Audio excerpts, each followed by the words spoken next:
Esa noche llegué más temprano del trabajo y quedé en shock cuando mis ojos vieron a mi hijo, paralítico desde hace 20 años, caminando como si nada.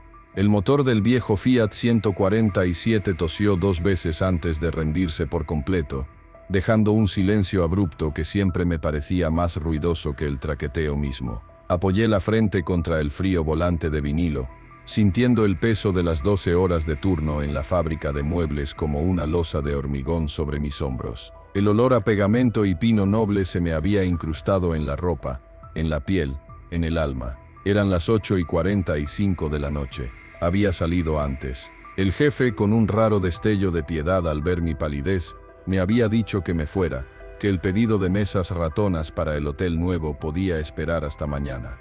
Anda, Ramón, te veo hecho mierda. Anda a descansar. No me lo dijo 2 veces. Agarré mi vieja chaqueta de cuero sintético, ya gastada en los codos, y salí arrastrando los pies, sintiendo cada uno de mis 58 años como si fueran 80. Ahora aquí, en la quietud de mi auto desvencijado frente a la casa que era más una extensión de mi cansancio, dudaba si tenía fuerzas ni siquiera para cruzar los 10 metros de vereda que me separaban de la puerta. La casa era un bungalow pequeño, de techos bajos y pintura descascarada, que Clara y yo compramos con sueños que luego la vida se encargó de empañar. El jardín delantero, antaño su orgullo, era ahora un campo de batalla de malezas y recuerdos marchitos. La luz del poste de la calle, parpadeante y anémica, bañaba todo de un tono amarillento y triste. Dentro, supuestamente, estaría Joaquín, mi hijo, mi Joaquín. Desde el accidente, hace 20 años, una tarde de lluvia torrencial y una curva demasiado cerrada en la Ruta 5, mi vida y la suya, se habían dividido en un antes y un después. El antes, un joven de 23 años, atlético, con una sonrisa que podía iluminar un estadio de fútbol, a punto de casarse, con un futuro en la empresa de logística de su suegro. El después, una silla de ruedas, una promesa rota, una novia que desapareció como la neblina en la mañana, y una parálisis irreversible desde la cintura hacia abajo. Los médicos fueron claros, contundentes, casi crueles en su certeza. Nunca más volverá a caminar, Ramón. Lesión medular completa. Tiene que aprender a vivir con esto. Y lo aprendimos, o eso creí. Aprendí a ser sus piernas, sus brazos, su enfermero, su padre, su madre, después de que Clara se fuera, su todo. Aprendí a levantar su cuerpo inerte para bañarlo, a cambiar las sábanas con él aún en la cama, a escuchar sus silencios que gritaban más que cualquier queja, a vender todo lo que tuviera algún valor para pagar terapias que no llevaban a ninguna parte, a mendigar horas extra en la fábrica hasta que mis propias articulaciones crujían de dolor. Mi mundo se redujo a estas 4 paredes y a la figura inmóvil de mi hijo. Era mi cruz, mi razón de ser, mi dolor más profundo, y a la vez, el único hilo que me ataba a la tierra. Lo amaba con una ferocidad que me dolía en el pecho. Era todo lo que me quedaba. Suspiré, un sonido áspero y seco en la soledad del auto.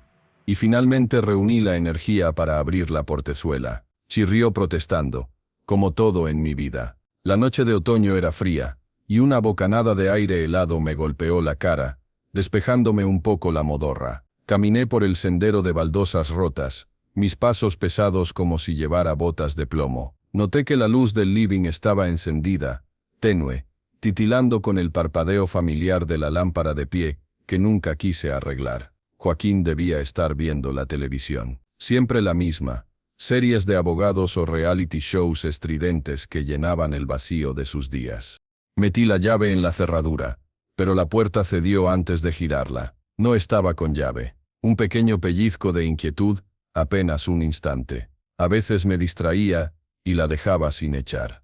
Joaquín no podía levantarse a cerrarla. Me regañé mentalmente por mi dejadez y empujé la puerta de madera, que se abrió con su quejido característico.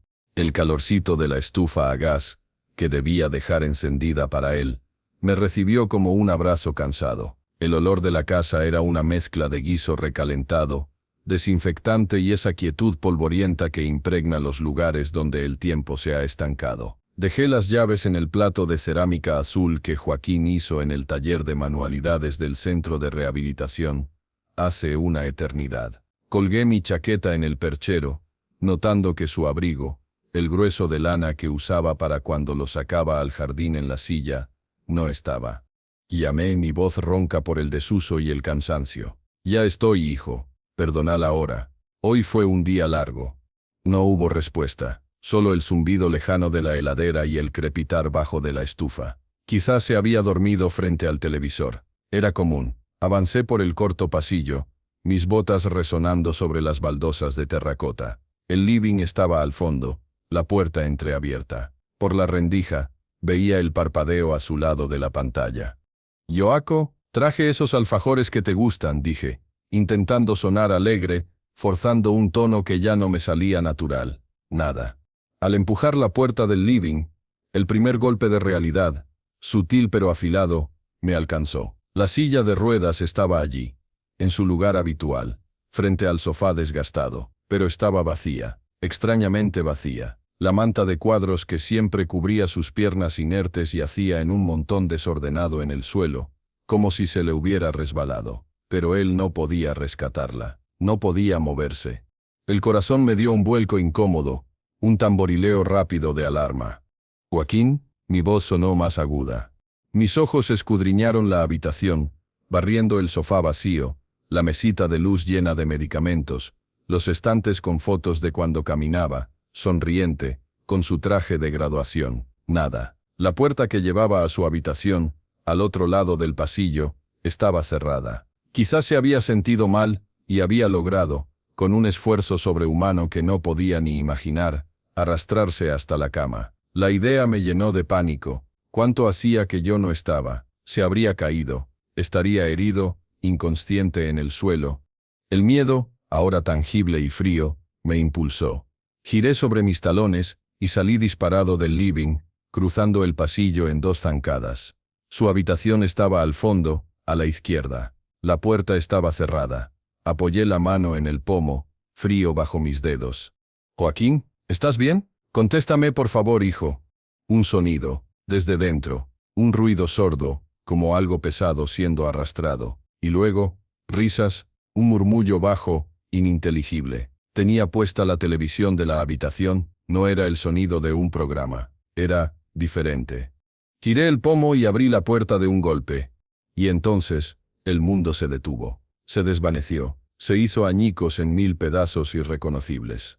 La habitación estaba iluminada solo por la lámpara de lectura de su mesita de noche, proyectando un cono de luz que cortaba la penumbra como un cuchillo. Y en el centro de ese cono de luz, de pie, junto a la cama, con la espalda hacia mí, estaba un hombre. Era alto, más alto de lo que yo recordaba. Anchísimo de espaldas, con músculos dorsales bien definidos que se tensaban bajo la fina tela de una camiseta deportiva negra. Llevaba unos jeans ajustados, modernos, nada que yo le hubiera comprado nunca. Estaba inclinado sobre una maleta abierta en la cama, metiendo cosas dentro con una determinación febril. Movía las piernas, se desplazaba con la soltura y la agilidad de un atleta. Dio un pequeño paso hacia un lado para alcanzar una pila de camisas dobladas en la silla, y el movimiento fue tan natural, tan fluido, tan normal, que mi cerebro se negó a procesarlo. No era Joaquín, no podía serlo, era un intruso, un ladrón que había entrado y... ¿Y qué? ¿Se había cambiado de ropa? Estaba haciendo las malas tranquilamente. Abrí la boca para gritar, para ordenarle que se diera vuelta, que se identificara, pero solo salió un sonido gutural, ahogado, el eco de un ahogo. Mi mano buscó a tientas el marco de la puerta para sostenerme, porque de repente el suelo se inclinaba peligrosamente. El ruido debió alertarlo. El hombre se detuvo en seco. Sus hombros, esos hombros enormes y poderosos, se tensaron. La espalda se arqueó ligeramente, como la de un felino sorprendido. Lentamente, muy lentamente, comenzó a girar sobre sus talones. Y entonces vi su perfil, la mandíbula cuadrada, la nariz aquilina que era una copia exacta de la de Clara, el pelo castaño oscuro, ligeramente despeinado, pero lleno, grueso, no el cabello fino y quebradizo de alguien postrado durante 2 décadas. Mi corazón se convirtió en un puño de hielo que latía con violencia dentro de mi pecho, amenazando con resquebrajar mis costillas. La respiración se me cortó, Se me atascó en la garganta en una agónica falta de aire. Mis pulmones se negaban a funcionar. Él terminó de girar. Y me miró. Eran sus ojos, los mismos ojos color miel que había heredado de mí. Los mismos que tantas veces había visto llenos de dolor, de resignación, de una tristeza infinita. Pero ahora no había rastro de eso. Ahora había una frialdad glacial, una sorpresa instantáneamente reemplazada por un cálculo rápido, casi mecánico. No había miedo, no había culpa, había fastidio. Un fastidio profundo, como si yo fuera una mosca persistente que había interrumpido algo importante. Era Joaquín, mi hijo paralítico, de pie, caminando, respirando con la facilidad de quien lo ha hecho siempre, con un cuerpo que no era el cuerpo atrofiado y delgado que yo bañaba cada día. Este cuerpo era fuerte, viril, entrenado. El silencio era absoluto, pesado como el plomo. Podía oír el tic-tac del reloj de pared en el pasillo, cada tic una eternidad. Podía oír el crujido de la madera bajo mis pies, que temblaban incontrolablemente. Podía oír el sonido de mi propia sangre rugiendo en mis oídos, un torrente de incredulidad y horror. Él fue el primero en romper el hechizo de pesadilla. No con un grito, no con una explicación sollozante, sino con un suspiro profundo, exasperado, como el de un adulto cansado del berrinche de un niño. «Puta viejo», dijo su voz, pero no era la voz débil, a veces quebradiza, a la que estaba acostumbrado. Era una voz grave, ronca, llena de una autoridad y una fuerza que me resultaron absolutamente ajenas y aterradoras. «¿Qué mierda haces acá tan temprano?». Las palabras flotaron en el aire entre nosotros, absurdas, grotescas. «Tan temprano, ¿qué hacía yo en mi propia casa?». Él me estaba preguntando a mí. Mis labios se movieron, temblorosos, buscando formar una palabra, cualquier palabra. Solo un sonido débil, un susurro de papel secándose, logró escapar.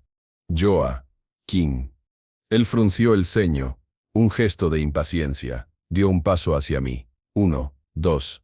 Los pasos eran firmes, seguros, la pisada de alguien que conoce cada milímetro de su cuerpo y lo controla con maestría. Se detuvo a 1 metro de mí, lo suficientemente cerca para que yo pudiera ver cada detalle de su rostro, la sombra de barba que le cubría la mandíbula, el brillo frío de sus ojos. Lo olía. No olía a talco y medicamento. Olía a sudor, a desodorante de bosque fresco, a menta, un olor a vida, a actividad, a engaño. «Te dije que no vinieras temprano», dijo, y su tono era de reproche, como si yo hubiera desobedecido una orden clara. «Siempre llegas a las 10, ¿por qué hoy no?». Yo seguía agarrado al marco de la puerta, mi cuerpo entero convulsionado por un temblor que venía desde lo más profundo de mis huesos. Mis ojos no podían apartarse de sus piernas, de sus malditas piernas, firmes, plantadas en el suelo, sosteniendo su peso con una facilidad obscena. «Tus piernas», fue lo único que pude balbucear. Una frase estúpida, insuficiente, ridícula para la monumentalidad de la traición que se desarrollaba ante mí. Joaquín miró hacia abajo, hacia sus propias piernas, con una expresión de curiosidad casi científica, como si también las estuviera viendo por primera vez. Luego alzó la vista de nuevo hacia mí, y una sonrisa pequeña, torcida, cruel, jugueteó en sus labios. «Ah, sí, eso», dijo con una frivolidad que me hizo retroceder como si me hubiera golpeado. «Sorpresa, papá».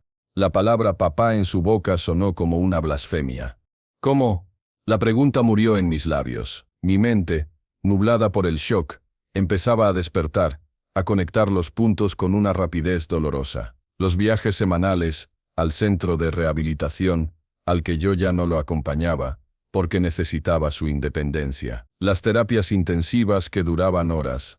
Las mejorías milagrosas pero mínimas que me relataba, siempre estancadas, justo antes del gran avance. El dinero que siempre faltaba, que se esfumaba en medicamentos carísimos y sesiones privadas. La silla de ruedas, siempre presente, el símbolo omnipresente de su prisión, que ahora resultaba ser la celda en la que me había encerrado a mí.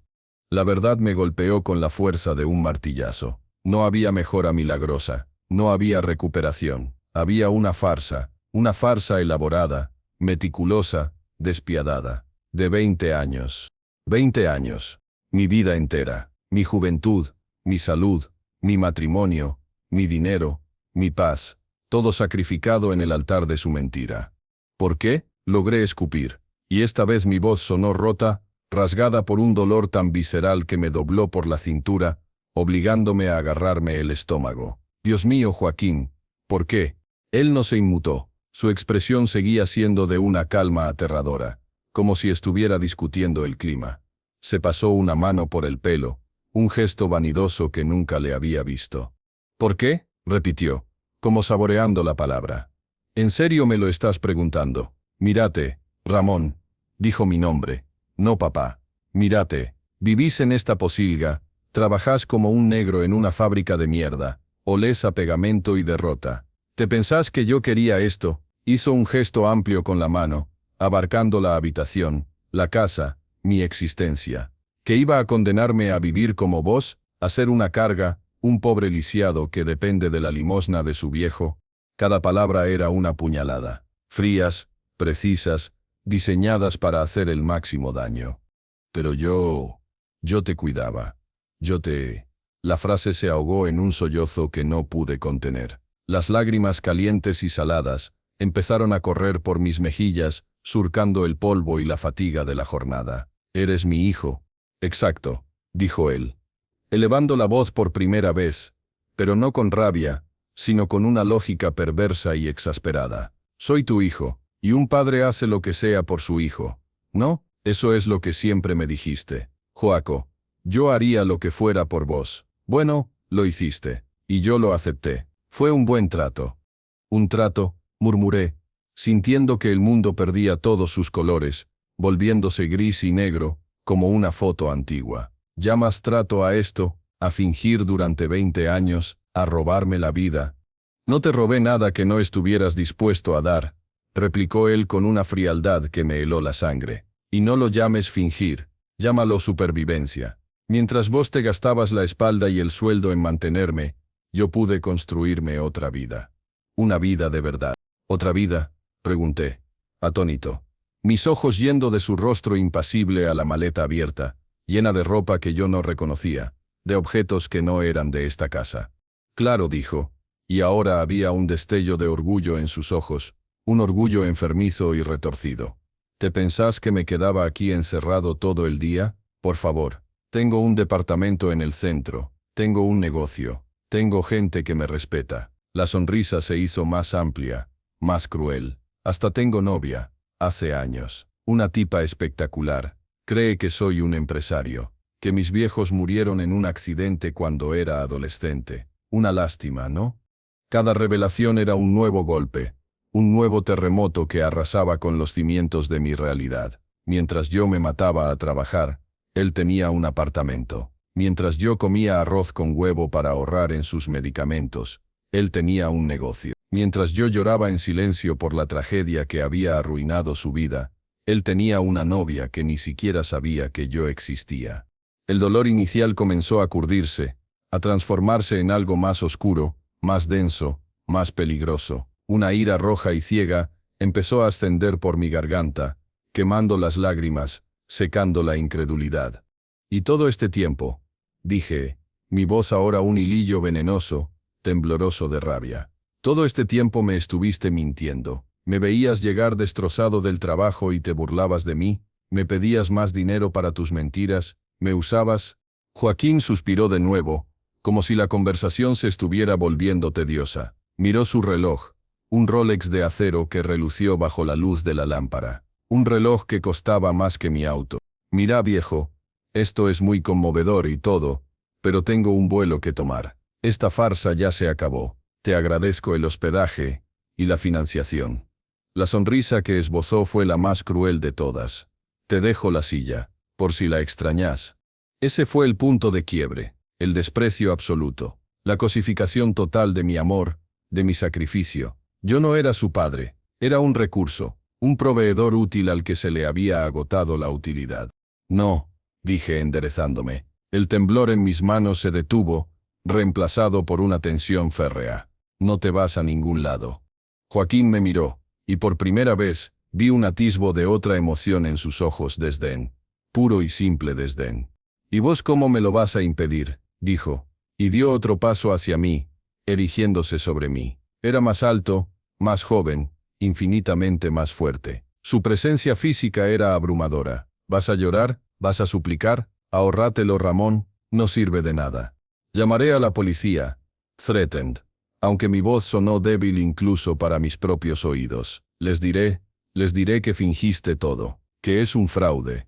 Él se rió. Una risa corta, seca, carente de cualquier humor. Y les vas a mostrar qué pruebas. Tu palabra contra la mía. Tengo 20 años de historial médico, que dicen que soy un lisiado. Tengo doctores, terapeutas, todos pagados por tu dinero, por cierto, que corroboran mi discapacidad. ¿Quién te va a creer? Al viejo chocho y amargado que no acepta que su hijo milagrosamente se curó y se fue. Por favor. Señaló con la cabeza hacia la maleta. Ahora, si me disculpas, tengo que terminar. Mi taxi al aeropuerto llega en media hora. Se dio la vuelta, dándome la espalda, como si yo ya no existiera, como si nuestra conversación hubiera sido un mero trámite molesto. Volvió a concentrarse en doblar una camisa, con la misma meticulosidad de antes. Y yo me quedé allí, plantado en el umbral de la habitación de mi hijo, viendo su espalda ancha y fuerte, viendo la maleta que contenía la evidencia de su vida paralela, sintiendo el sabor amargo de la traición más absoluta corroyéndome por dentro. 20 años. Mi Clara se fue porque no pudo soportar el dolor, porque me dijo que yo me estaba consumiendo en él, y yo le dije que era mi deber, mi cruz, mi mentira. La rabia, ya no un hilillo, sino un tsunami de oscuridad, estalló dentro de mí. Ya no era dolor, ya no era incredulidad, era una furia pura, primal, ciega, una necesidad visceral de detenerlo, de hacerle pagar, de romper esa fachada de superioridad y frialdad. Mis ojos se clavaron en un objeto que estaba sobre la cómoda, junto a la puerta, la pesada base de mármol de un trofeo que Joaquín ganó en una carrera de atletismo cuando tenía 18 años, un recuerdo del antes, de cuando era real. No pensé, solo actué. Con un grito que era la materialización de 2 décadas de angustia, de sacrificio, de amor convertido en estiércol, me abalancé hacia la cómoda. Agarré la base del trofeo con ambas manos, sintiendo el frío del mármol contra mis palmas sudorosas. Era terriblemente pesado. Joaquín se giró al oír el grito, sus ojos se abrieron por primera vez con algo que no fuera desdén o fastidio. Fue sorpresa. Sorpresa genuina al ver a su viejo padre encorvado y cansado, empuñando un trofeo como un arma primitiva. «¡Qué mierda!», empezó a decir. Pero no terminó la frase. Con una fuerza que no sabía que tenía, que brotaba de las entrañas mismas de mi decepción, giré el torso y descargué todo el peso del mármol contra el espejo del armario empotrado que estaba junto a él. El estruendo fue atronador, un crash cristalino y violento que resonó en cada rincón de la casa, un sonido catártico, el de un mundo rompiéndose en 1000 pedazos. 1000 pedazos de vidrio, cada uno reflejando una fracción de nuestra imagen distorsionada, llovieron sobre la cama, el suelo, sobre nosotros. Joaquín dio un salto instintivo hacia atrás, protegiéndose la cara con los brazos, una reacción de alguien cuyo cuerpo funciona a la perfección. Su expresión era ahora de incredulidad furiosa. «¡Estás loco, viejo de mierda!», gritó, mirando los fragmentos de espejo esparcidos como un campo de diamantes rotos. Jadeaba, el pecho subiendo y bajando con rabia. Yo también jadeaba, sosteniendo la base del trofeo como un garrote, mis nudillos blancos de la fuerza con que lo agarraba. «No te vas», dije, y mi voz ya no temblaba. Sonaba plana, mortal, llena de una determinación que yo mismo no reconocía. «No te vas a ningún lado hasta que me digas todo, cada maldito detalle, cada mentira, cada centavo que te robaste». Nos miramos fijamente a través de la llovizna de cristal, el padre y el hijo, el proveedor y el parásito, el engañado y el embustero. La tensión en la habitación era tan espesa que se podía cortar con un cuchillo. El olor a colonia barata de él y a sudor de fábrica de mí se mezclaba con el polvo de vidrio que flotaba en el aire. Él midió la situación, midió mi locura, la herramienta en mis manos, la ferocidad en mis ojos, y por un instante pensé que iba a cargar contra mí. Tenía la edad, la fuerza, la ventaja. Podía quitarme el trofeo y partírmelo en la cabeza sin esfuerzo. Pero entonces, sus ojos se desviaron. Miraron por encima de mi hombro, hacia el pasillo. Su expresión cambió. La rabia se desvaneció, reemplazada por una rápida, casi imperceptible chispa de pánico, cálculo. Una sombra cruzó el umbral de la puerta. ¿Ramón? ¿Joaquín? ¿Qué pasa? ¿Qué fue ese ruido terrible? La voz era femenina, dulce, llena de una preocupación genuina. Una voz que no había escuchado en años, pero que reconocería en cualquier lugar, en cualquier vida. Mi cuerpo se entumeció. El trofeo casi se me escapa de los dedos entumecidos. Lentamente, muy lentamente, giré la cabeza hacia la puerta. Allí, de pie, con un abrigo azul celeste y una bolsa de la compra en la mano, el rostro pálido y consternado por el estruendo, estaba Clara. Mi exmujer, la madre de Joaquín. La mujer que abandonó este infierno hace 12 años porque no podía soportar ver cómo su familia se consumía. Sus ojos, tan parecidos a los de él, iban de mi figura demacrada y frenética, blandiendo un trofeo, a la de Joaquín, alto, fuerte, de pie en medio de un campo de escombros de vidrio, con una maleta abierta en la cama. Su mirada recorrió la escena, tratando de descifrarla, de encontrarle un sentido a la pesadilla que tenía frente a sus ojos. Su boca se abrió, pero no salió sonido alguno. La bolsa de la compra se le escapó de los dedos y cayó al suelo con un golpe sordo, liberando el olor a pan recién hecho y manzanas. Sus ojos se encontraron con los míos, buscando una explicación, un hilo de cordura en el caos. Y entonces, se posaron en Joaquín, en sus piernas, en su postura erecta.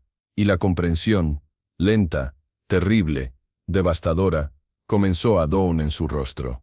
El final del capítulo llegó entonces, no con un grito, sino con un susurro quebrado, un aliento robado por el horror. «Dios mío», murmuró Clara, su voz un hilo de incredulidad dolorosa. «Joaquín, tus piernas». Y se desplomó, desvaneciéndose allí mismo, en el umbral de la verdad que acababa de destruirnos a todos. El mundo se redujo al sonido de un cuerpo golpeando el suelo, un golpe sordo, pesado, que resonó con más fuerza en mi pecho que el estruendo del espejo. Clara yació en el umbral, un montón de abrigo azul y pelo castaño entreverado con canas que no recordaba, como un pájaro caído del nido. Su rostro, pálido y manchado de lágrimas que aún no había tenido tiempo de derramar, estaba vuelto hacia el techo, los ojos cerrados, la boca entreabierta en un último y silencioso grito de incredulidad. El tiempo, que se había fracturado minutos antes, se suspendió por completo. Durante un instante eterno, no hubo nada más que los 3 alientos entrecortados en la habitación, el mío, jadeante y áspero, el de Joaquín, que se había cortado de golpe, y el de Clara, que era apenas un susurro fantasma. Fui yo quien rompió el hechizo. El trofeo de mármol se escapó de mis dedos entumecidos, y cayó sobre la alfombra con un golpe amortiguado que, no obstante, sonó como un trueno en el silencio. La rabia, ese tsunami ciego que me había poseído, se retiró tan rápido como había llegado, dejando a su paso una playa devastada, un paisaje interior de horror y vacío. Mi hijo estaba de pie, mi exmujer yacía inconsciente en el suelo, y yo era el responsable de este nuevo desastre. Clara, logré articular, mi voz una raspadura áspera. Di un paso tambaleante hacia ella, pero mis propias piernas, débiles y traicioneras, casi me fallan. Antes de que pudiera llegar a ella, una sombra se interpuso. Joaquín, moviéndose con una rapidez felina que aún me resultaba desconcertante, cruzó la habitación en 2 zancadas y se arrodilló junto a su madre. Su expresión había cambiado. La frialdad calculadora, el fastidio, se habían esfumado. Ahora había una urgencia genuina, un pánico que le nublaba los ojos. Por un fugaz segundo, vi al niño que había sido asustado y necesitado.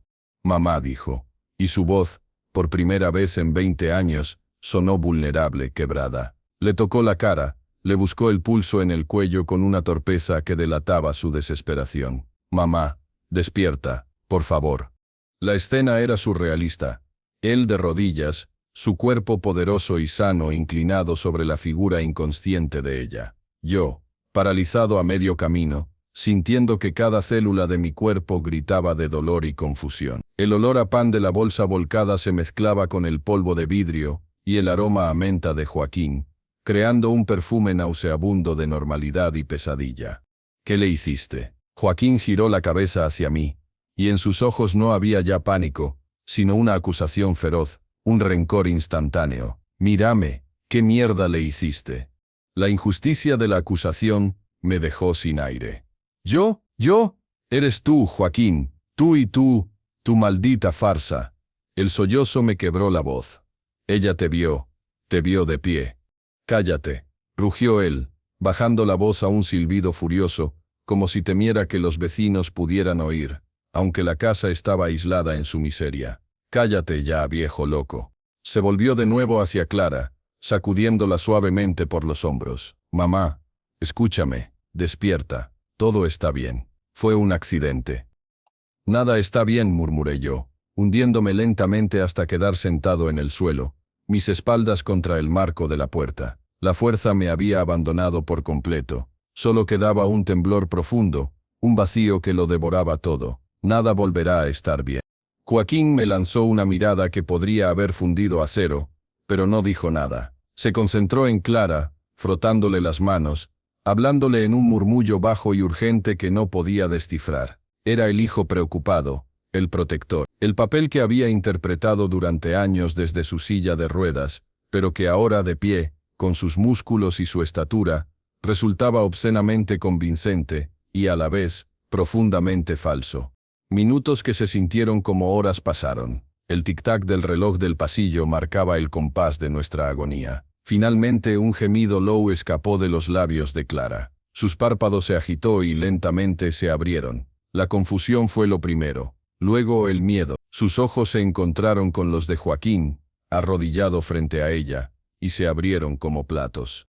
Retrocedió instintivamente, arrastrándose unos centímetros por el suelo, alejándose de él. El horror regresó a su rostro, fresco y devastador. No, susurró, llevándose una mano temblorosa a la boca. No, es imposible. Mamá, tranquila, dijo Joaquín, su voz suave, edulcorada, adoptando el tono calmante que usaba cuando tenía episodios de dolor. Tranquila, estás bien, te desmayaste. Tus piernas. Clara no le quitaba la vista de encima, como si estuviera viendo un fantasma. Joaquín, ¿cómo? Joaquín respiró hondo, vi el cálculo regresar a sus ojos. La máquina de mentiras se ponía en marcha de nuevo, ajustándose a las nuevas variables. Es un milagro, mamá, dijo, y su voz sonó temblorosa, llena de una emoción cuidadosamente dosificada. Hace unos meses, empecé a sentir cosquilleos. No te lo dije a vos, ni a vos, papá, dijo, lanzándome una mirada rápida, que era una advertencia silenciosa, porque no quería darles falsas esperanzas. Las terapias nuevas, algo hizo clic. Empecé a recuperar sensibilidad, lentamente, muy lentamente. Clara lo miraba, hipnotizada por la mentira, su mente luchando por aceptar una explicación, cualquier explicación, que fuera preferible a la verdad monstruosa que intuía. Pero, de pie, así, balbuceó ella, su mirada bajando hacia sus piernas, fuertes y firmes bajo los jeans. Hoy, dijo Joaquín, con convicción dramática, hoy fue el día. Me sentí fuerte, me agarré de la cama y me paré. No podía creerlo. Estaba guardando cosas, emocionado, para salir a buscarlos, para sorprenderlos, y papá llegó. Me vio, se asustó, rompió el espejo, y el susto. Hizo una pausa, dejando que la historia, absurda y llena de agujeros, se instalara en el aire. El susto te hizo desmayarte. Clara me miró a mí, buscando confirmación, un ancla en la locura. Sus ojos, tan hermosos y tan cansados, estaban llenos de una súplica silenciosa. Por favor, Ramón, dime que es verdad, dime que no estoy soñando, dime que nuestro hijo tuvo un milagro. Y yo me quedé callado, sentado en el suelo, rodeado de cristales rotos, mirando a la mujer que una vez amé y al hijo que había amado demasiado. Vi la esperanza frágil en los ojos de ella, vi la mentira dura como una roca en los de él. Vi mis 20 años de vida esparcidos como los fragmentos del espejo, reflejando 1000 imágenes distorsionadas de nosotros tres.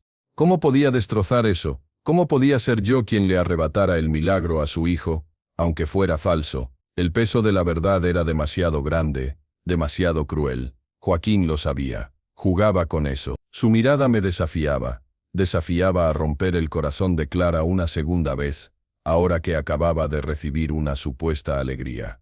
Abrité la boca. Las palabras se ahogaron en mi garganta. Negué con la cabeza, lentamente, un movimiento no para desmentirlo, sino de pura impotencia, de pura desesperación. Joaquín aprovechó mi silencio. Es un shock, lo sé, dijo, volviendo a tomar la mano de Clara. Esta vez, ella no la retiró. Para mí también lo es. Todavía no lo puedo creer. Con una grima de esfuerzo que era puro teatro, se puso de pie. Se irguió ante ella, mostrándose en toda su falsa gloria. Mírame, mamá. Estoy bien. Estoy curado. Clara lo miró, y una lágrima solitaria escapó de su ojo y corrió por su sien hasta perderse en su pelo. Una sonrisa temblorosa, incrédula, se dibujó en sus labios. Dios mío, murmuró de nuevo, pero esta vez con un tono diferente. Con un asomo de alegría. Es increíble. Un asomo de alegría. Me sentí vomitar. El sabor amargo de la bilis subió por mi garganta. Ella le creía, o éste quería creerle con tanta fuerza, que la mentira se volvía realidad. Joaquín le tendió la mano para ayudarla a levantarse. Ella la aceptó, sus dedos delgados cerrándose alrededor de los suyos, fuertes y seguros. Él la levantó con facilidad, como si no pesara nada. Una vez de pie, Clara se tambaleó ligeramente, y Joaquín la sostuvo, rodeándola con un brazo. Ella se apoyó en él, mirando su rostro, luego sus piernas, luego su rostro again. Tengo que sentarme, dijo débilmente. Sí, claro, vamos al living. Joaquín la guió con suavidad evitando los vidrios rotos. Al pasar a mi lado sin mirarme, susurró con una voz que solo yo pude oír, un susurro cargado de hielo y triunfo. Y ahora cállate. Los vi salir de la habitación, el hijo sosteniendo a la madre, la mentira sosteniendo la frágil ilusión. Me quedé solo en el suelo, entre los restos de lo que había sido mi vida. El olor a pan me llegó, agridulce y punzante. Me incliné y, con una mano que temblaba incontrolablemente, abrí la bolsa volcada. Dentro, había un pan de campo, todavía caliente, una bolsa de manzanas verdes y un frasco de dulce de membrillo, casero, el que a mí me gustaba. Un sollozo seco me sacudió el cuerpo. Clara había venido a visitarnos. Después de años, había traído pan fresco y dulce de membrillo, quizás para hablar, para tender un puente sobre los años de silencio y dolor, y en su lugar, había encontrado esto, esta pesadilla. Con un esfuerzo sobrehumano, me puse de pie. Las piernas me respondían a duras penas. Caminé como un autómata hasta el living. Ellos estaban en el sofá, Clara sentada, aún pálida, abrazándose a sí misma. Joaquín de pie frente a ella, hablándole en voz baja, contándole más detalles de su milagrosa recuperación, inventando fechas, sensaciones, progresos, construyendo la mentira ladrillo a ladrillo frente a mis ojos. Me apoyé en el marco de la puerta observando. Clara asentía, bebiendo cada palabra, aferrándose a la historia como un náufrago a un tablón. De vez en cuando sus ojos se desviaban hacia mí, buscando algo, quizás mi aprobación, mi corroboración de la feliz noticia. Yo no podía dársela. Solo podía mirarla, con una pena infinita, con una rabia contenida que me corroía por dentro. Joaquín notó mi mirada, interrumpió su relato, y se volvió hacia mí. Su expresión era ahora de una preocupación fingida. Papá también está en shock, dijo, dirigiéndose a Clara. Cuando me vio se asustó mucho, no sabía qué hacer, por eso rompió el espejo. ¿Verdad, papá? Todos los ojos se posaron sobre mí. Clara me miraba expectante. Joaquín me miraba con una amenaza velada en sus ojos de miel. Respiré hondo. El aire olía a mentira y a desesperación. Sí, mentí, y la palabra me sabía a cenizas en la boca. Fue un shock muy grande. Clara sonrió, una sonrisa débil pero real. Es comprensible, dijo, y su voz sonó más firme. Dios mío, es el milagro que siempre rezamos. Su mirada se volvió hacia Joaquín, llena de un amor tan puro, tan ciego, que me partió el alma en dos. Mi niño caminando. Joaquín le sonrió, una sonrisa amplia y falsa que no llegaba a sus ojos. Sí, mamá, estoy caminando. En ese momento el timbre de la puerta sonó, estridente e intrusivo, cortando la tensión como un cuchillo. Los tres nos sobresaltamos. Joaquín palideció ligeramente. El taxi, murmuró, casi para sí mismo. Clara frunció el ceño. ¿Taxi? Sí, yo iba a salir, dijo Joaquín, recuperando rápidamente la compostura. Iba a ir a tu casa, mamá, a buscarte, para celebrar, para decírtelo en persona. El timbre sonó de nuevo, más insistente esta vez. Voy yo, dije, mi voz sonando extraña en mis propios oídos. Necesitaba moverme, necesitaba hacer algo, cualquier cosa, para no gritar. Caminé por el pasillo, sintiendo sus miradas en mi espalda. Abrí la puerta. Afuera estaba el conductor del taxi, un hombre con bigote y gorra, impaciente. ¿Joaquín?, preguntó, mirándome de arriba a abajo. Sí. Un momento, dije, y cerré la puerta sin dejar que dijera nada más. Volví al living. Joaquín ya estaba de pie. Listo. Es para mí, dijo, con una calma forzada. Mamá, ¿por qué no te quedas un rato con papá? Yo voy, cancelo el taxi y vuelvo enseguida. Podemos cenar juntos, hablar. Clara sonrió, radiante. Sí, por favor. Qué idea maravillosa. Tengo pan recién hecho y hice dulce de membrillo. Perfecto, dijo Joaquín. Se acercó a ella y la besó en la mejilla. Luego se dirigió hacia la puerta. Al pasar a mi lado, me apretó el brazo con fuerza. Sus dedos eran tenazas. Me inclinó hacia él y susurró, con una voz baja y cargada de veneno. Arregla esto. Si le dices la verdad, te juro que te destruyo. Disfruten la cena. Me soltó y salió por la puerta, cerrándola de golpe tras de sí. Quedamos Clara y yo, solos en el silencio del living, con el fantasma de Joaquín y su mentira llenando cada rincón. Clara se frotó los brazos, aunque la habitación estaba caldeada por la estufa. Es increíble, ¿verdad, Ramón?, dijo, su voz temblorosa de emoción. Después de todo lo que sufrió al fin. Me miré. Sus ojos brillaban con lágrimas de alegría, lágrimas que yo había ayudado a fabricar con mi silencio.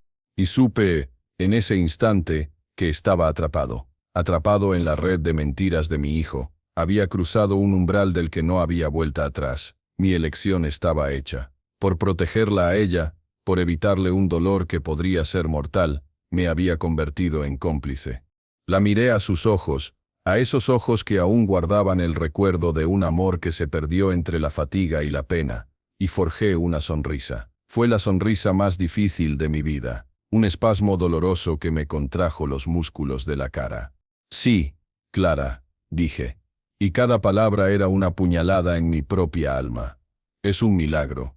Y mientras le sonreía, sintiendo el peso de la traición ahogándome, supe que la pesadilla apenas comenzaba. Joaquín volvería, y la cena sería el banquete más cruel y desgarrador de mi vida. La puerta se cerró de golpe tras la salida de Joaquín, y el sonido resonó en el pasillo como el portazo de una celda. Clara y yo nos quedamos inmersos en un silencio espeso, solo roto por el crepitar de la estufa y el zumbido de la nevera, sonidos cotidianos que ahora sonaban obscenos, como si la casa misma se burlara de nosotros.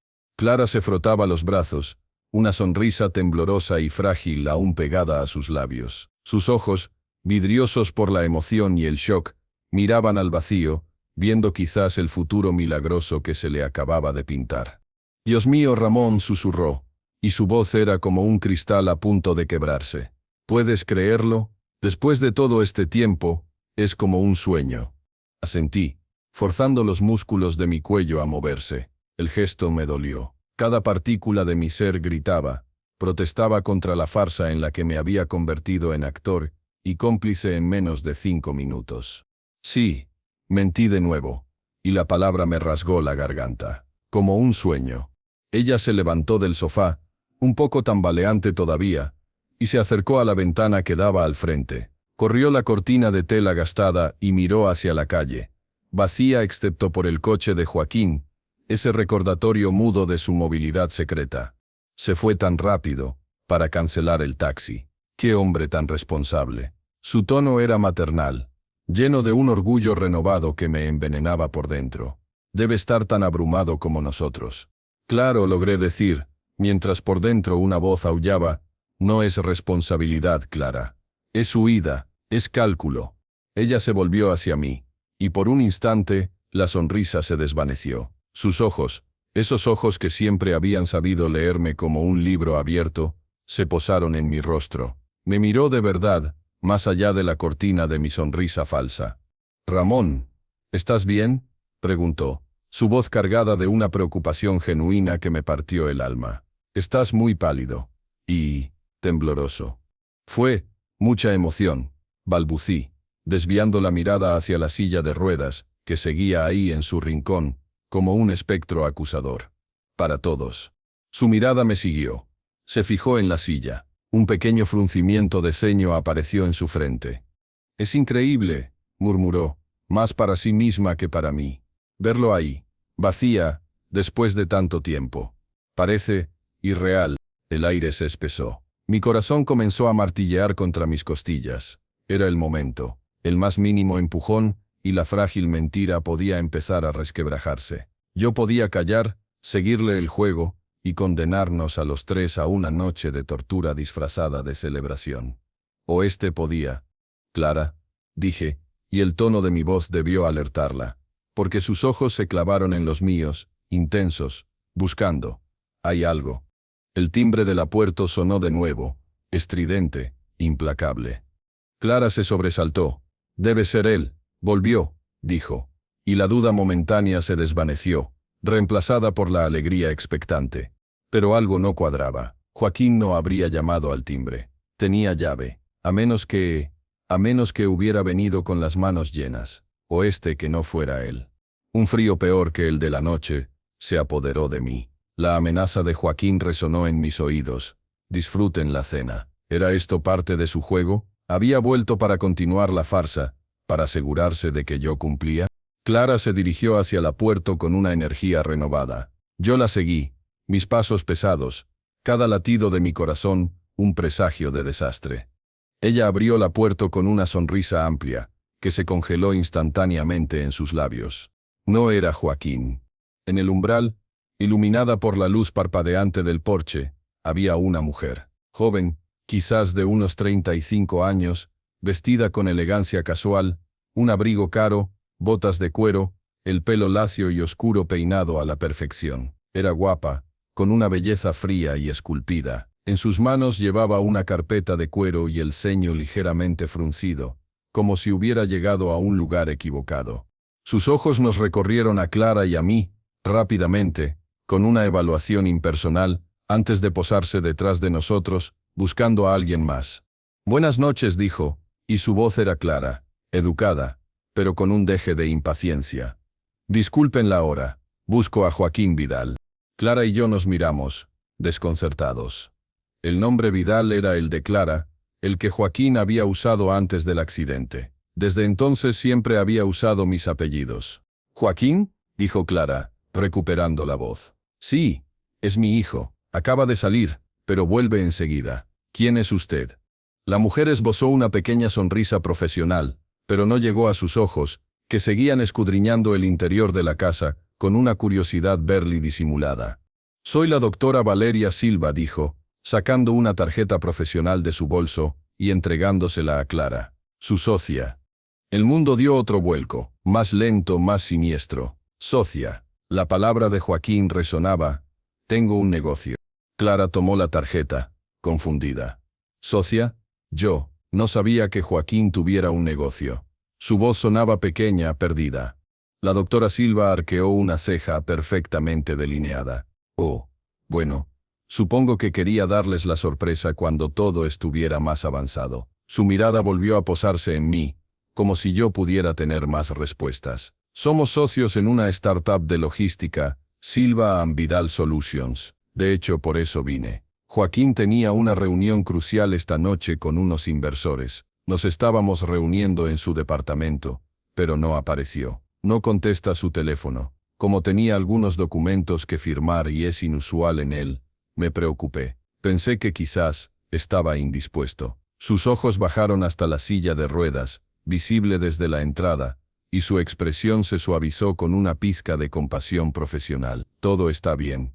Cada palabra de la mujer era un clavo en el ataúd de la mentira de Joaquín. Su departamento. Reunión de negocios, socios, inversores. No era la novia, era algo peor. Era la prueba viviente tangible de su otra vida. Una vida que no solo era real, sino que era exitosa, y que dependía de su presencia y su capacidad para caminar.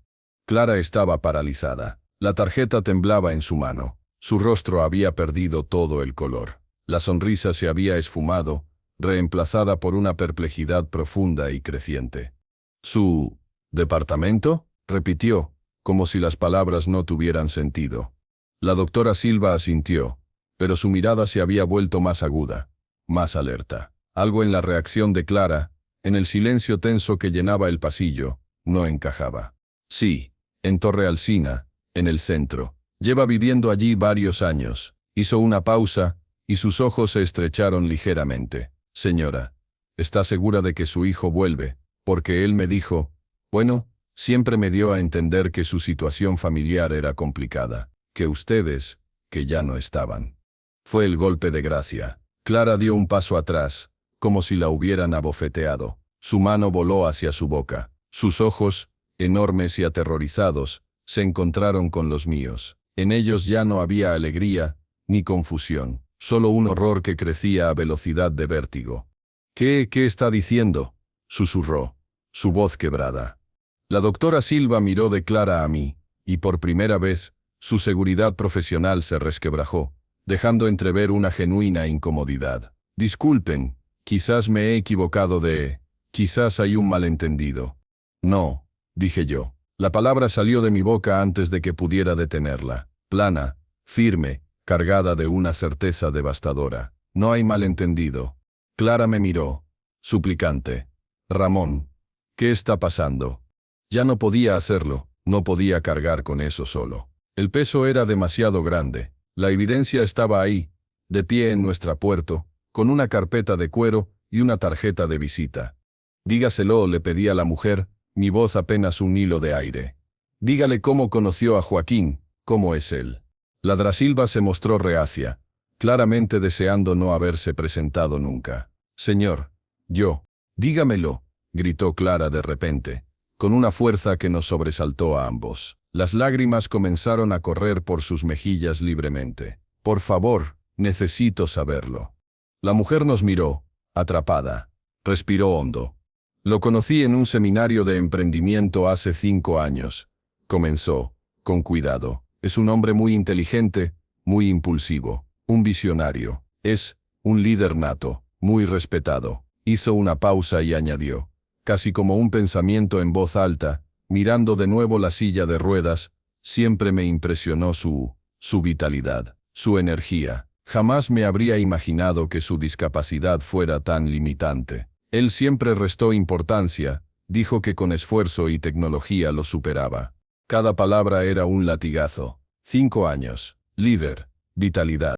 Clara emitió un sonido ahogado, un quejido animal de dolor. Se dobló por la cintura, agarrándose el estómago. No, oh Dios, no. Señora, la doctora Silva dio un paso hacia adelante, alarmada. ¿Y su novia?, pregunté yo, sin poder contenerme, necesitando saber hasta dónde llegaba el abismo. La mujer parpadeó, sorprendida. ¿Novia? Joaquín está casado, señor, con Carolina, nuestra jefa de finanzas. Hace 3 años. Tienen una niña pequeña, Emma. El silencio que siguió fue absoluto, cataclísmico. Casado. Una hija, una nieta. Clara se desplomó. No se desmayó. Simplemente, sus piernas cedieron y se hundió en el suelo del pasillo, sentándose sobre sus talones, como una muñeca rota. Dejó escapar un llanto silencioso y desgarrador, un sonido que venía de lo más profundo de su ser, sacudiendo todo su cuerpo. Ya no había incredulidad, solo el dolor crudo, insoportable, de la verdad. La doctora Silva miraba la escena horrorizada, completamente fuera de lugar. Yo lo siento mucho, no debería haber. Me voy. Dio media vuelta y casi huyó por el sendero, dejando la puerta abierta, permitiendo que el frío de la noche entrara y se mezclara con el gélido horror que llenaba la casa. Me arrodillé frente a Clara, incapaz de tocarla, destruido por su dolor y por el mío. No había consuelo posible, no había palabras. Después de un largo rato, sus sollozos amainaron un poco. Levantó la cabeza, su rostro estaba hinchado, devastado. Me miró, y en sus ojos ya no había rastro de la mujer que había entrado con pan y dulce. Había una extraña, aterradora claridad. ¿Lo sabías?, preguntó, su voz ronca por el llanto, pero sorprendentemente serena. Negué con la cabeza, las lágrimas cayendo ahora libremente por mi cara. No, no hasta hace una hora. Él estaba haciendo la maleta. Lo descubrí, me amenazó. Me dijo que si te decía algo, me destruiría. La confesión salió a borbotones, un torrente de veneno que por fin encontraba salida.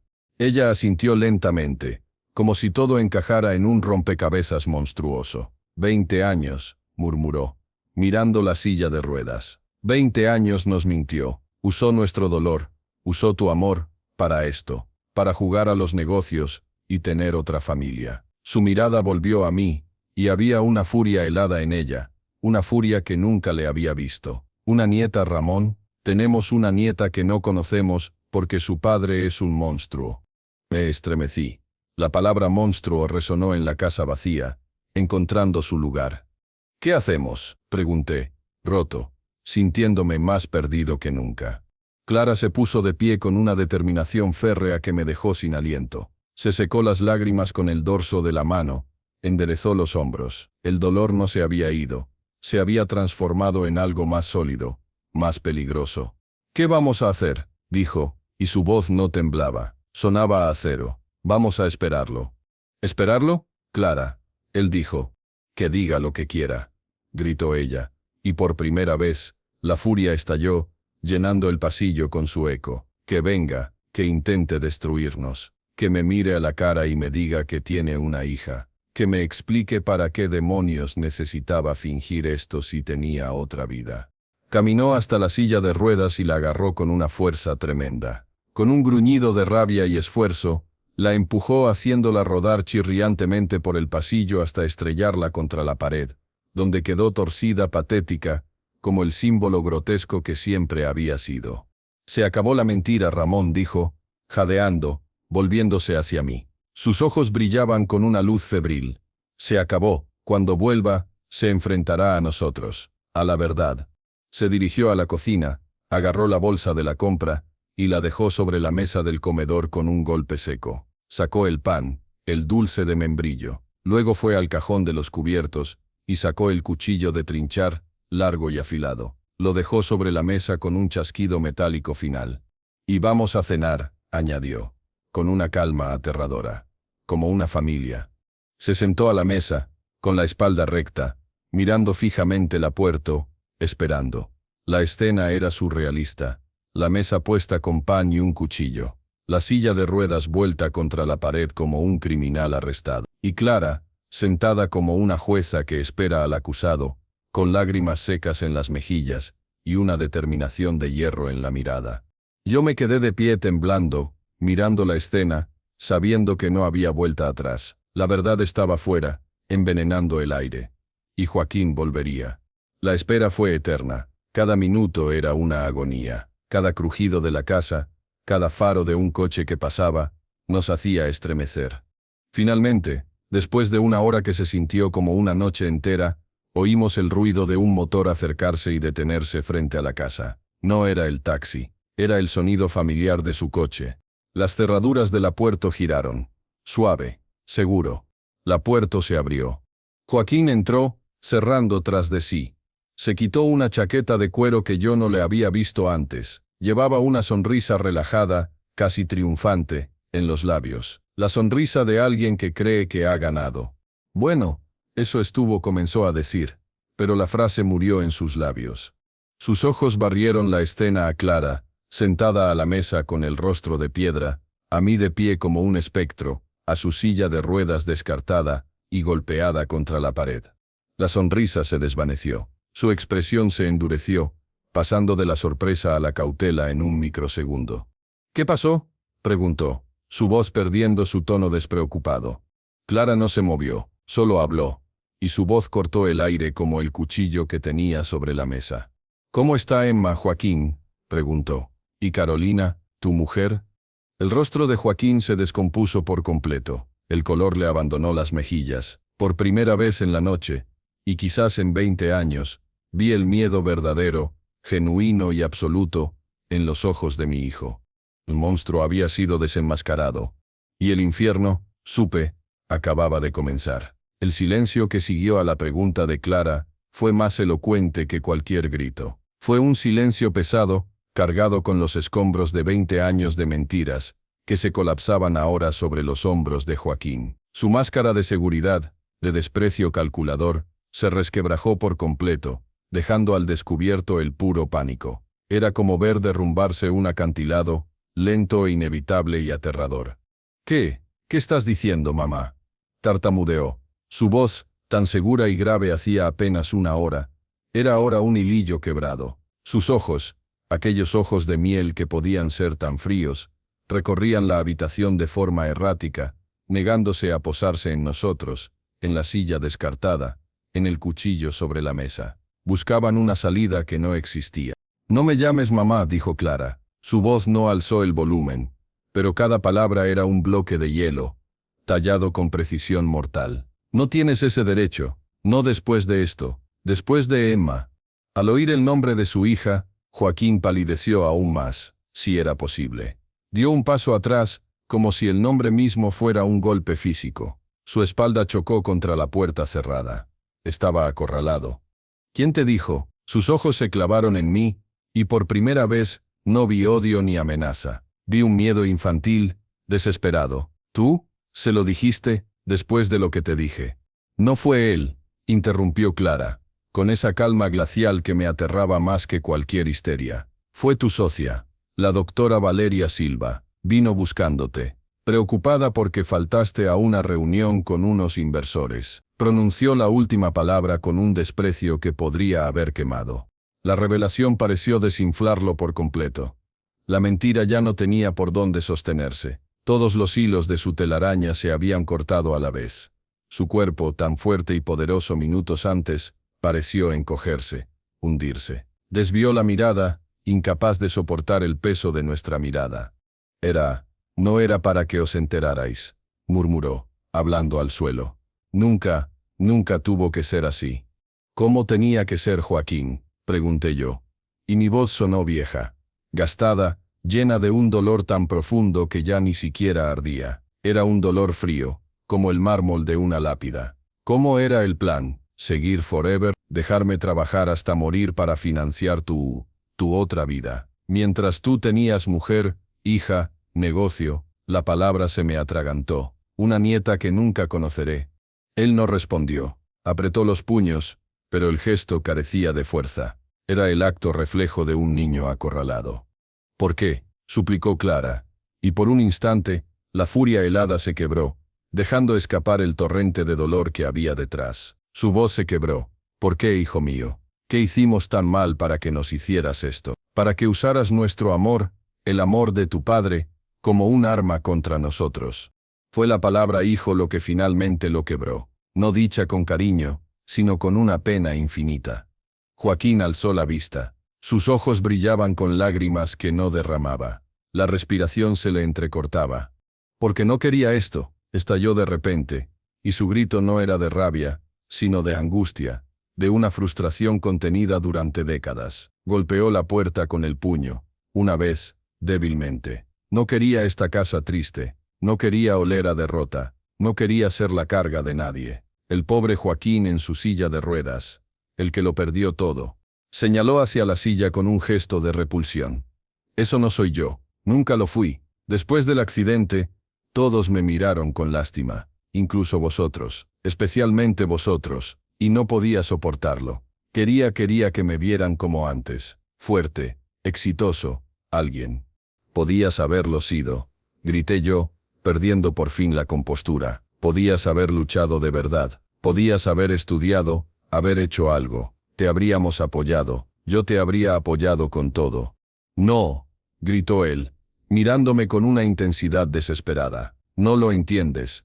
No era suficiente. La silla siempre estaría ahí. Siempre sería el discapacitado que lo superó. Yo no quería superarlo. Quería que nunca hubiera pasado. Y esto era lo más cerca que podía estar de eso. Su confesión nos dejó sin palabras. No era maldad pura. Era algo más complejo y tal vez más trágico. Una vanidad herida, un orgullo roto que se había podrido en rencor y se había envuelto en una mentira colosal. Había preferido la cárcel de una ficción cruel a la aceptación de una realidad difícil. Clara se levantó de la mesa, caminó lentamente hacia él. No llevaba el cuchillo, solo llevaba su dolor a cuestas. ¿Y por qué no te fuiste?, preguntó, deteniéndose a 1 metro de él. Su voz era ahora un susurro cansado. Cuando empezaste tu otra vida, ¿por qué no te fuiste? ¿Por qué no inventaste una muerte? ¿Por qué seguir chupándole la sangre a tu padre? ¿Por qué hacerle vivir esta tortura? Joaquín la miró, y una lágrima finalmente se escapó y corrió por su mejilla. La dejó caer. ¿Por qué? Tragó saliva, avergonzado, porque al principio necesitaba el dinero. Luego el negocio creció. Ya no lo necesitaba. Pero era más fácil. Él estaba aquí, siempre dispuesto a dar. Y yo me acostumbré a tomar. Su mirada se encontró con la mía, y por primera vez vi algo parecido a la vergüenza. ¿Y por qué? Si me iba, si desaparecía, entonces sí que estaría solo. El último pedazo del rompecabezas encajó con un clic doloroso. No solo me usó por dinero, me usó por compañía, por la seguridad de saber que alguien, en algún lugar, siempre estaría ahí para él, creyendo en su mentira, sosteniendo su mundo ficticio. Era un parásito emocional además de financiero. Clara lo miró por un largo momento. Luego, lentamente, sacudió la cabeza. «Ya no», dijo con una tristeza final. «Se acabó, Joaquín». Se volvió hacia mí. «Ramón, ¿tienes el teléfono?» Asentí, aturdido, y se lo alcancé. Ella lo tomó con manos firmes. «¿Qué vas a hacer?», preguntó Joaquín, con voz temblorosa. «No voy a llamar a la policía», dijo Clara, y él pareció aliviarse por un segundo, hasta que ella añadió: «No todavía. Primero vas a sentarte». Le señaló la mesa. «¿Qué?» «Siéntate», ordenó, y su voz recuperó por un segundo el tono de autoridad que tenía cuando él era niño y se portaba mal. Joaquín, desconcertado y vencido, obedeció. Se sentó a la mesa, frente al pan y el dulce de membrillo. Clara se sentó frente a él. Yo me senté a la cabecera, formando un triángulo perverso. «Vamos a cenar», anunció Clara, con una calma surrealista, como la familia que nunca fuimos. Tomó el cuchillo. Joaquín se puso tenso, pero ella no lo miró a él. Con manos esteri, cortó 2 rebanadas gruesas de pan. Untó una con una generosa porción de dulce de membrillo, el que a mí me gustaba, y me la alcanzó. «Toma, Ramón», dijo, y su voz suavizó por un instante. «Debes de estar hambriento». Tomé el pan. No tenía apetito, pero lo acepté. Era un acto de comunión, de supervivencia. Luego, ella se untó pan para sí misma. Finalmente, miró a Joaquín. «Y tú», dijo, «no te mereces nada, pero come, porque después de esto te vas». Le pasó un pedazo de pan sin untar, un acto de pura utilidad, desprovisto de amor. Los 3 comimos en silencio. El pan sabía a ceniza, el dulce a lágrimas saladas. El sonido de nuestros dientes masticando era el único ruido en la casa, un ruido absurdo y desgarrador. Era la última cena, el final de 20 años de mentira. No había gritos, ni golpes, solo el sonido de 3 personas rotas, compartiendo un pan amargo bajo la luz amarillenta de la cocina. Cuando terminamos, Clara se limpió las manos con una servilleta. Se levantó, fue al dormitorio y volvió con la maleta de Joaquín. La dejó junto a la puerta. «Ahora», dijo, «te vas». Joaquín se levantó lentamente. Ya no parecía un hombre poderoso, parecía un niño asustado y avergonzado. «¿A dónde voy?», preguntó, y su voz era la de un extraño. «A tu otra vida», respondió Clara, sin piedad. «A tu departamento, a tu mujer, a tu hija. A ver si puedes vivir en la verdad, Joaquín, a ver si aguantas». Abrió la puerta. La fría noche entró, recordándonos que había un mundo afuera. Joaquín miró hacia afuera, luego hacia nosotros. Por un instante, vi en sus ojos el destello de algo que pudo ser arrepentimiento, o tal vez solo miedo a lo desconocido. «Papá, mamá, lo siento», murmuró. Clara no respondió, solo señaló la puerta. Él asintió, agachó la cabeza, agarró la maleta y cruzó el umbral. Caminó por el sendero sin mirar atrás. Clara cerró la puerta despacio, con un clic definitivo. Se apoyó contra la madera, como si agotaran sus últimas fuerzas. El sonido de su coche arrancando y alejándose llenó la casa por un momento, y luego se desvaneció en la noche.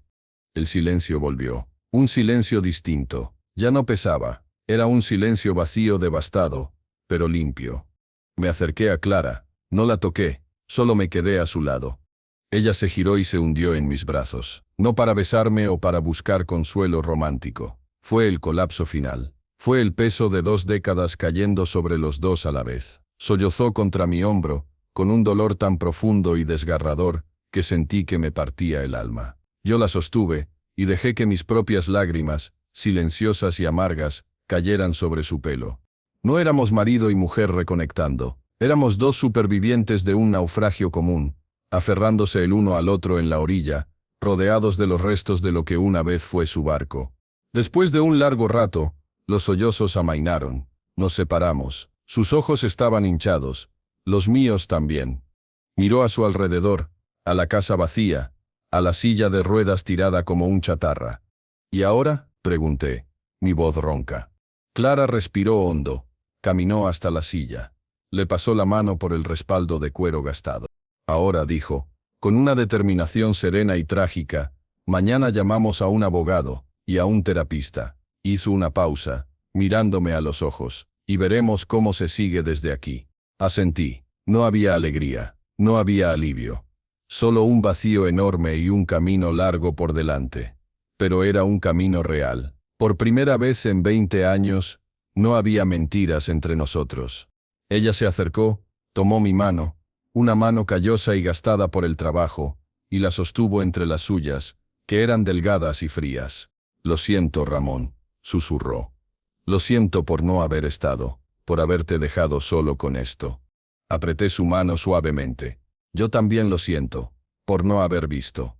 Nos quedamos así, de pie en el pasillo de la casa que había sido nuestra cárcel común, sosteniéndonos el uno al otro, no como amantes, sino como cómplices de una misma tragedia, mirando hacia un futuro incierto, pero por fin honesto. El capítulo finalizó no con un grito, sino con un silencio compartido, no con la llegada de la policía, sino con la partida del hijo pródigo hacia la vida que había elegido, y con el comienzo titubeante, doloroso y emotivo de una nueva comprensión entre 2 almas que habían sido destrozadas por la misma mentira, y que ahora, en la verdad desoladora, encontraban el único consuelo posible: no estar solos.